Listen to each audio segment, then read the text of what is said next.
Hello, ഇന്ന് നമുക്കൊരു സദ്യ ഉണ്ടാക്കിയാലോ?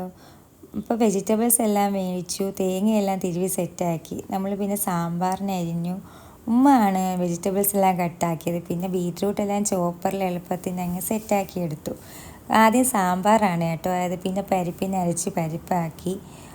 അപ്പോൾ ഇന്നത്തെ സ്പെഷ്യൽ എന്ന് പറയുന്നത് ഇക്കാളുടെ ബർത്ത്ഡേ ആണ്. അപ്പോൾ ആകെ ഒരു സർപ്രൈസ് സദ്യ കൊടുക്കാമെന്ന് കരുതിയതാണ്. അങ്ങനെ അവിയൽ ബീറ്റ്റൂട്ട് എല്ലാം ആക്കി. പിന്നെ പുളിശ്ശേരിക്ക് അരച്ചു കടുവെല്ലാം വറുത്ത് ഒരുമിച്ചങ്ങ് ആക്കി. പരിപ്പിന് പുളിശ്ശേരിക്ക് എല്ലാം അവിയലിനും എല്ലാം കൂടെ ചേർത്ത്. പിന്നെ നമ്മൾ പച്ചടിയും കിച്ചടിയും എല്ലാം സെറ്റാക്കി. പിന്നെ നമ്മൾ പായസത്തിലോട്ടാണ് പോയത്. അങ്ങനെ പായസം എല്ലാം ഡബിൾ ഹോഴ്സിൻ്റെ മിക്സാണ് കേട്ടോ. അപ്പോൾ പെട്ടെന്നങ്ങായി. തേങ്ങയെല്ലാം മൂപ്പിച്ചൊഴിച്ചു. അപ്പോഴേക്കും മക്കൾക്ക് വിശന്നു, അവർക്കെല്ലാം അങ്ങ് വിളമ്പി.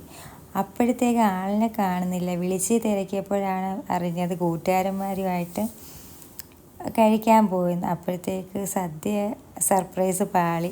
നല്ല വിഷമമായിരുന്നു അപ്പോൾ. Thank you.